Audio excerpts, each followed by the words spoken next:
Hello there and welcome once more. Well, it's the Open Door Show from propertyCEO. It's good to have you here with us today. Could be this evening, I don't know, it could be early morning, depending when you're listening to this recording.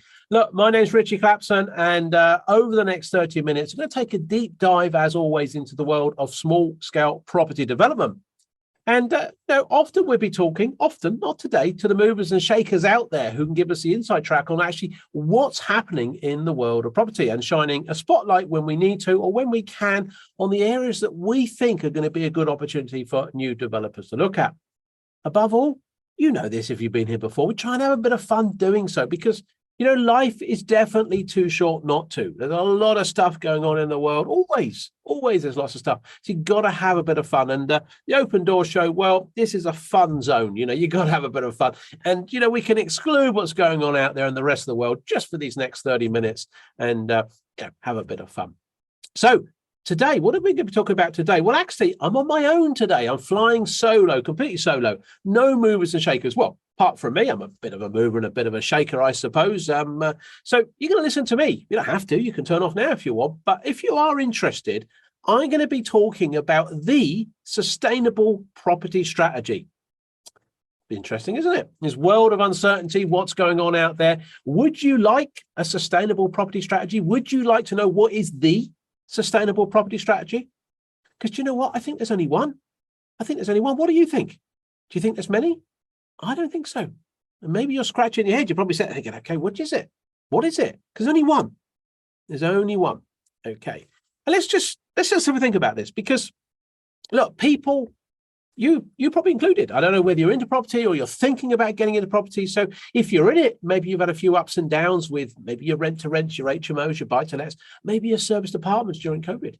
Or if you're thinking of getting into property, transitioning into property from wherever you are now, well, maybe you're thinking about, well, what's going to be sustainable? Because I can see that the world's been a bit topsy-turvy. I mean, it has, hasn't it, over the last few years, and probably will it be again over the coming years.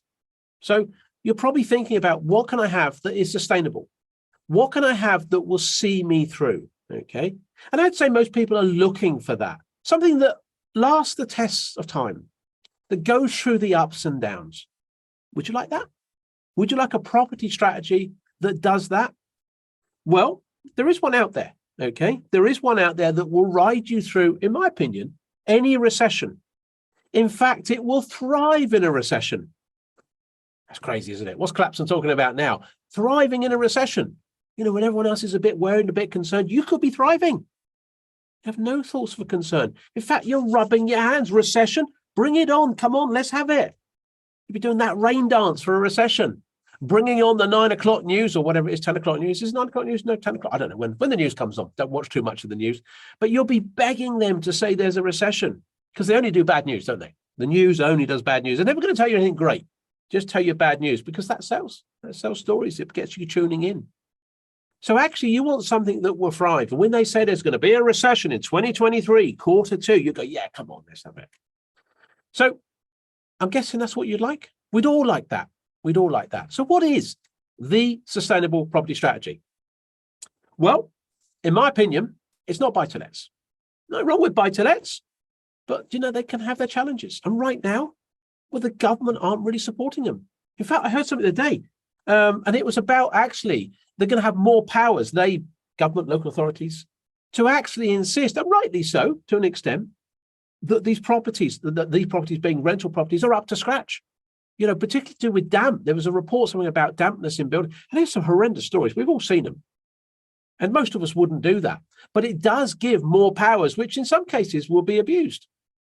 And, you'll then be forced to do more things for some of those tenants. And particularly, we all know dampness can be a real problem. There's horrendous problems out there. And young kids suffer if they're in buildings with damp spores and all sorts of things. But equally, if you've got tenants, there's probably plenty of tenants that you've had that never open the windows. They've got tumble dryers and a chip pan going, and because the house is full of condensation, so it's going to get damp.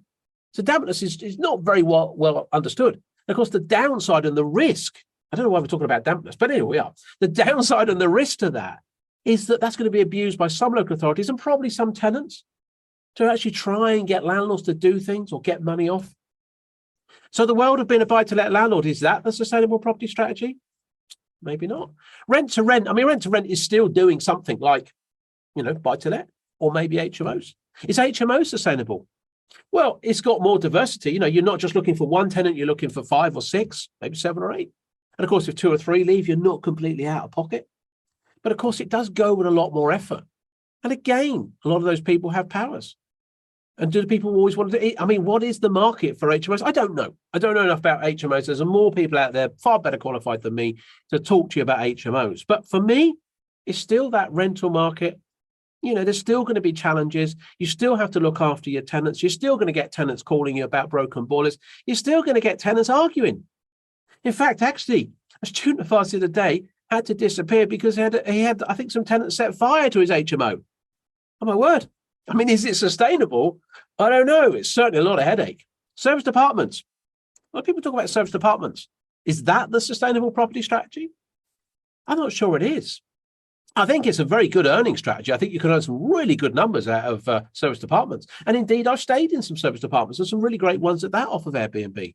I mean, it does open the world up for customers. And obviously, as an investor, you can do it on rent to rent. You can buy the properties. It's great. But actually, do you know, there could be an oversurplus. There could be an oversupply. And I also hear that the government are going to crack down on it. And again, I don't know. I'm not a service department expert. Speak to people about service departments, people out there that do it. As you all know, hopefully you know, you may not know, we actually have a partnership arrangement with Property Investors Network, Simon Ritchie's business. We can teach you all sorts of things about buy-to-lets, rent-to-rent, HMOs, and definitely service departments. And they can do it far better than I can. That's not my expertise. But I'd look at that and go, well, hang on a minute. You've got to be careful with that. Yes, you're making some good money. Maybe you could afford a bit of downturn. But the government are going to bring in more legislation. So I hear. Don't understand it, but so I hear. Which will control where service departments go. Someone told me that actually in Cornwall, in the West Country, a lot of the residents are going, we have too many. We don't need that many. And of course, who are you fighting against? Who are you competing against? You're competing against the hotels, the Premier Inns, the travel lodges. They're going to fight back. So it's a challenge, I think. It's a challenge in a marketplace which you're constantly having to market. Good money, great returns. And of course, you have guests. You've got to look after them. You've got to get the cleaning done. You've got to sort out any repairs. And of course, you can be in the same problems. You can get them trashed. And of course, in terms of a sustainable property strategy, what's service departments like when COVID hit? Nothing. Zero. Ground zero. Nothing was going on. There's a lot of people in hotels in that service sector with their service departments. And apart from some of the workers that were allowed, particularly when the construction opened up, but those that were holiday service departments, nothing. So is that a sustainable property strategy? Could we get another COVID-19? Well, of course we could. I hope we don't. Just hope we don't. But something could happen. We never expected the last one. A staycation. Yeah, staycation is a buzzword. It's been around for a while. But when are people fed up of that? When do people want a bit of sun? When are people fed up of the rain? Particularly with kids, particularly with young kids. So the package holidays, they will be fighting back. Sure, they will. And to be fair, if it's a lot cheaper to fly abroad and get a week in the sun than go wherever in the country, I'm not going to mention anywhere because I'll upset someone, in the UK, potentially when it's raining. I mean, this country is great when it's not raining. I love this country. But actually, it's not me. I'm not your main person. So actually, is that a sustainable property strategy? I don't know. Maybe not. What do you think? Is it? So what is? This open doors about the sustainable property strategy. Well, it is small-scale property development, in my humble opinion. In my humble opinion. Now, you might say, I don't agree with the Clapson. That's absolutely fine. I don't mind. This is a one-way conversation. This is recorded. So actually, you can't shout back at me. You can put some comments. Of course you can. Leave some comments. If you don't agree, then put some comments. By all means. But I believe it is. And perhaps it is the only strategy that works, whatever the economical weather is, whatever's going on. Let's have a think about it.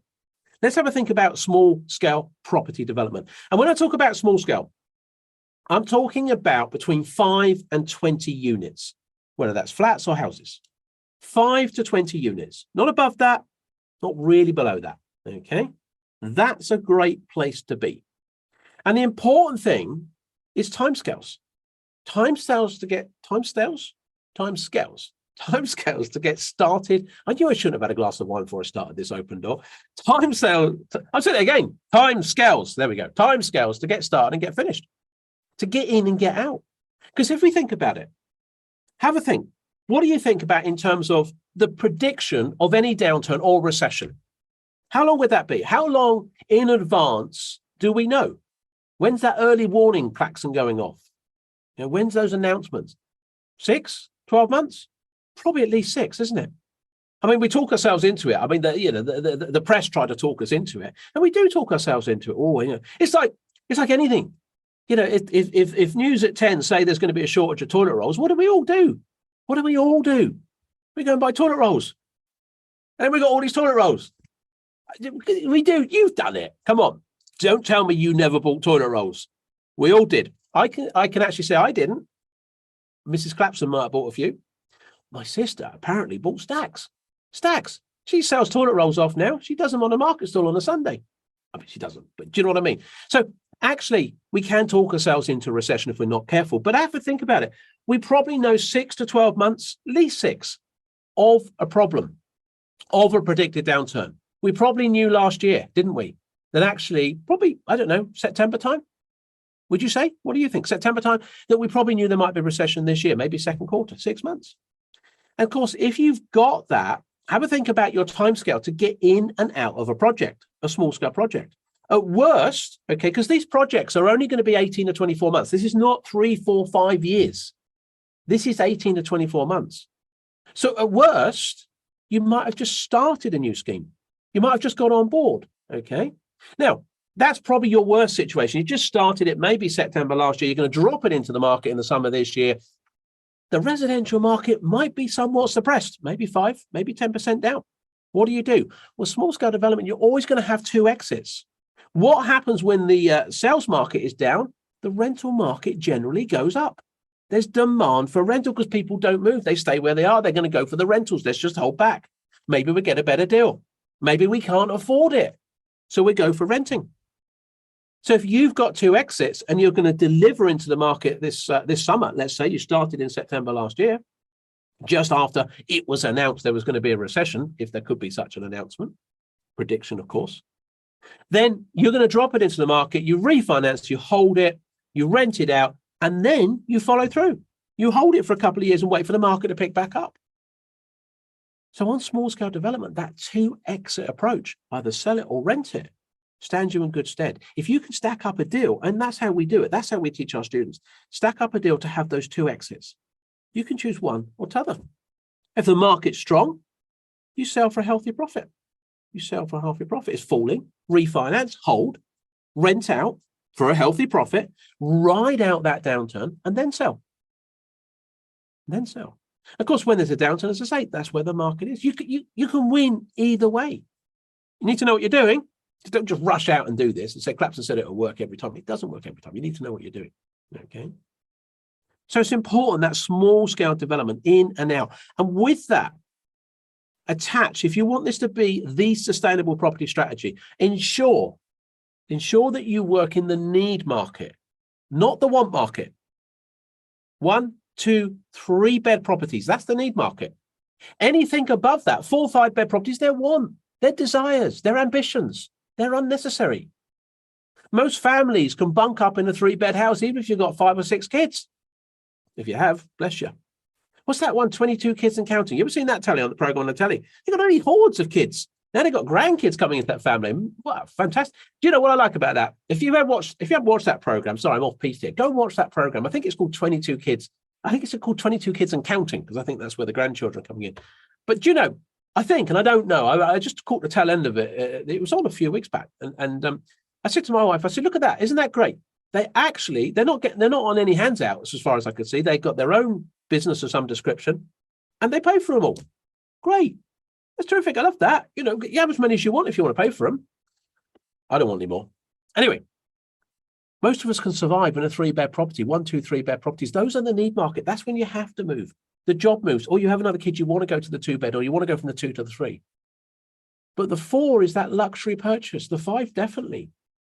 The 5 with the swimming pool, the big long drive and the double, they're nice to have, but you don't buy those if there's a potential recession. How many people are really going to be reaching out, stretching themselves to buy a 5-bed detached property with a nice garage, big summer house? You don't need to do that. Who's going to do that right now? No one. Well, not many people. Most people will pull back. So make sure you work in that need market, okay? Really important if you want to have the sustainable property strategy. And you know what as well? Underlying all of whatever goes on, any recession, there is this huge demand for housing in this country. So yes, there's a fairly big demand. There was over the last few years for serviced apartments. Sure there is. Sure there is, okay? But that could be quite fickle. That could change. That could change like that. And then you're left with all these serviced apartments. Of course, you could repurpose them and make hay while the sun shines, fine. But actually, I'm talking about a sustainable property strategy, okay? And if we think about housing and selling housing, which is our priority, obviously we refinance and rent if we have to, if we get caught out. Because obviously, if you don't get caught out and you actually, you start a project now, well, I'll talk about that in a minute. When you drop it back in the market, you'll be fine. But underlying this whole process of having something which is sustainable is you need demand. You need a huge demand. And actually, we fall short. We're supposed to deliver 300,000 houses, probably more than that, every year, new houses in this country to meet demand, and we don't. 100, 200. So every year, that 300, no one's revised that figure, by the way. It's like, well, hang on a minute, you're falling behind the last few years. Surely that should be 500 or 600 now. But at the very least, it's 300 and we never meet it. So you have a ready market. How many businesses do you know that have a ready-made market that is out there? If you build the right product, let's just call it a product, you make that right product and you sell it for the right price in the right market, the need market, there's buyers. There's people that want them. 1, 2, 3 bed properties stick in that market. So this underlying huge demand is absolutely key to having the sustainable property strategy.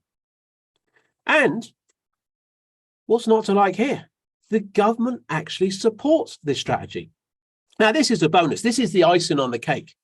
I'd still say this is a sustainable strategy or the sustainable strategy because I don't think there's any others, personally. Some want to try and shoot me down, but I don't mind. You're entitled to my opinion, aren't I?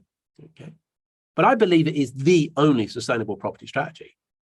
And actually, the government supports it. What's not to like? The government actually want you to do it. They actually encourage it. How do they do that? You might think, how does government do that? Well, they're not giving you handouts, but they're actually giving you permitted development rights.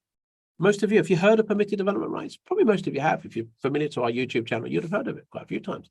And as you know, this gives us the ability to go in and repurpose those empty buildings, those shops. Have you got empty shops where you live? You're damn right you have, haven't you? Banks, a whole load more banks. Who was it recently? I can't remember. Someone told me a whole load of other banks are shutting down, but we know they are. Cafes, restaurants, offices, little light industrial buildings, clinics, health centers, day centers, all of these buildings, all of those buildings. And you've seen them. Have you seen them? You have, haven't you? Empty buildings in and around where you live. Not that big sometimes. Not of interest to the major house builders, the Barratts, the Persimmons, the Bellways. It's too small for them. They won't get out of bed for that. But you would. You would. And actually, you don't need planning permission. You have a process called prior notification. You have to submit it. But actually, you have rights to go and convert these buildings into residential. And of course, you're getting a significant uplift. You're taking a commercial building, which pounds per square foot is often the cheapest out there, and you're converting it into residential, which is often the highest. So you get this massive uplift, this huge profitability that you can play with. So actually, permitted development rights is your key to this as well. If it wasn't there, I still believe it's a sustainable strategy, but this makes it even easier to get into as a first-time developer. If you're out there thinking, oh, I don't know, development's a bit difficult for me. It's a challenge. I don't have the money. I don't have the wherewithal. Well, actually, there is a way you can get into this. Don't overthink this, but you can. I've trained restaurateurs, bank officers, fire officers, bank managers, police officers to be property developers. If you've got a set of skills, you can go and do this. Got any management, decision, organization, got any people skills? You could go and do this. So these permitted development rights, This gives you the ability to not have to go through the planning system, which, by the way, in this country is a mess. It's broken. So don't think about new build sites. Okay, it takes too long to get the planning. And we want something in and out because we want to fit and box and cox our strategy, because it's the sustainable strategy, if you do it this way, around any downturns or recessions. We want to dive in, dive out. Do you see the sense of that? Get in, get out. If you're going to go for planning 12, 18, maybe 24 months with no certainty you're going to get it. So you actually buy a site, by the time you get planning, you're in the middle of a damn recession. Whereas permitted development, you've got more certainty. 56 days, you're obliged to get the answer, then you can get on. You can just get on. The control is taken away from the local authority. So if you've seen any of those banks, those shops, those little light industrial buildings, empty offices, cafes, think about it. Think about it. They could be converted into residential. Within 2 months, you can get going. You can get going. And you might not know this, the estimated supply of brownfield land, existing buildings that we can convert to residential will provide 1.9 million homes. 1.9 million homes in this country. So if you think there's not enough stock, and of course that stock's increasing, how many people think new businesses are going to go out of business in 2023? Quite a few. They want to survive to date, but there'll be businesses failing. And I mean, I feel sorry for them, but hey, that's what happens. What will that leave? More empty buildings. So that 1.9 million will be going up. So the stock's out there. So you've got the base buildings, which you can buy relatively cheap from motivated sellers, and get out and do it. Get out and do it. Really, really good opportunity. Now, the biggest problem, and maybe you're out there thinking, yeah, okay, look, Rich, I love this. This is interesting, but I just don't have the money to be a developer. I can get into a buy-to-let, maybe a rent-to-rent, but don't have the money to be a developer. Have you got £12,000? We've got 12. I say between 10 and 20. If you've got between 10 and 20,000 pounds, you can be a developer because most of the money is leveraged. You can bring, when you know how, private money to these deals because they've got certainty, because they've got permitted development rights, because you know you can build them out. You can raise the money from both private investors put with your 10 to 20,000 and commercial investors. You can borrow the rest of the money to purchase the building, 10 or 20 grand. That's all you need to put in. A simple small scale development, maybe 6 or 7 units. Rest of the money to build it out, develop it out, and all the professional fees can be borrowed from specialist investors, commercial investors that are out there. So it's all ready to go. You've got this PD, the money will come to the deal. If you had to go for planning, the money's not there. The money won't support you. You can get bridging, but then you're paying interest. You're paying it out your pocket straight away. Whereas development finance, it's all rolled up. You don't pay it to the end. So you've not got to think about those monthly bills. What about that on buy-to-lets? You do, don't you? As soon as you buy a buy-to-let, you've got to be thinking about those monthly bills, that monthly mortgage. That's why the lenders want to know about affordability. Can you afford this? Amongst whatever else you've got, your own house, you're going to have to pay this if there's no tenant. Of course you do. But development, it's all rolled up. It's all rolled up. You don't pay it till you sell out at the end. What's not to like about that? What's not to like about that at all? So in terms of that lending, the lending is out there in abundance. And the great thing, I can tell you, a lot of property investors, okay, property investment companies, okay, commercial or indeed private, they like relatively short investments. They don't always want to be in a buy-to-let for 5 or 6 years because they might want to do something with their money. Even those commercial people, often, they're backed by either pension funds or other individual, private, high net worth individuals. They might want availability of their money. They're not prepared to go in a scheme for 5 or 6 years. And a buy-to-let is not liquid cash. How can you get that money out? Whereas the development, a well thought out small scale property development, 18 to 24 months, their money's back. Their money's back. So there are a lot of investors who are very happy to go into small scale property development and do an investment that way. And if I can briefly talk about the margins, and you might not believe this, might seem a bit far-fetched if you're new to this channel. Actually, you can make £100,000 to £300,000 out of a small scale property development. £100,000 to £300,000. Now, you can invest in a buy-to-let if you want. You can put your money in a buy-to-let. What will you get out of a buy-to-let? £500 a month if you're lucky, £6,000 a year. HMO, I don't know, £1,500 a month, 18 grand a year. Service apartments, we talked about them. I mean, they're quite lucrative, but £5,000 a month, £60,000 a year. Or you could put that same money into small scale development and maybe make 200,000 a year for a lot less work and a lot less hassle and recession proof. What's not to like? What would you have? 6K, 18, 60, with all the stresses and the worries that go with it and the uncertainty whether they work in a recession or not. And others will tell you whether they do or don't. But I'm pretty confident, I'm pretty certain that actually 200,000 a year, I take that every time. I take the 200,000 a year cash. It's in my bank. Cash is king. Who's heard that saying? Cash is king, particularly in a downturn. Particularly in a downturn. And if we think about it right now, it depends when you're listening to this. Okay, you might be listening to this. This is early 23, but actually you could be listening to this in 24, 25. So just be conscious of what we're saying here. But right now, at the beginning of 2023, now's your time. Now is your time to get prepared, get educated, get ready. Because I reckon the bottom of the market, that downturn, with those motivated sellers, with those vendors that have those empty buildings, that they're paying increased electricity and rates and rent on them and insurance. Of course, they want to get rid of them. Do you reckon you're going to get a deal? You do, don't you? You will. Q2, Q3, I reckon. Q3. I reckon that's going to be the bottom of the market. That's my opinion. Maybe I'm wrong. We'll see. I reckon you'll get some really good deals. You ever heard of that saying, you make your money when you buy? And then think about it. You're going to go out to tender. Tender is actually getting a contractor on board to build the thing out.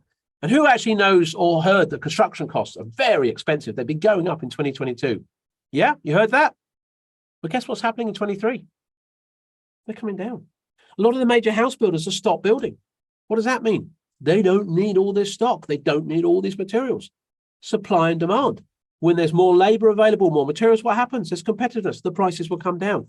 I'm pretty certain if you can be prepared, if you can be educated, if you can be ready to be a developer and buy a building in the middle of 2023, maybe in the summer, second, third quarter, and actually go out to tender, that is getting that contractor on board at the end of 23, maybe early 24, you're going to get a really good tender price. So not only have you bought cheap, you've tendered it cheap. And of course you're thinking, yeah, but hang on a minute, Clapson, you're missing one key point. It's a suppressed market. No, it's a bit difficult. Yeah, a lot of people predicting 2023, 5 to 10% reduction in house prices. But get this, when are you going to put these for sale? Not 2023, you're buying it in 2023. You're going to start work on it, maybe 23, but 24, you're going to be building it throughout 24. At best, you're going to put it into the market at the end of 24, maybe 2025. Go out, research what all the pundits are saying, what anyone out there in the industry is saying about house prices. When will they rise back up? Well, the current predictions is that end of 2024, there'll be the same, if not 5 to 10% dearer. Now, there's a whole range of predictions. What do I think? I think there'll be a tad higher. I reckon 5, 6, 7%, maybe higher towards the end of 2024. So actually, you're buying it cheap, you're tendering it cheap, you're putting it in the market when the prices are higher, if not at the very worst the same. So right now,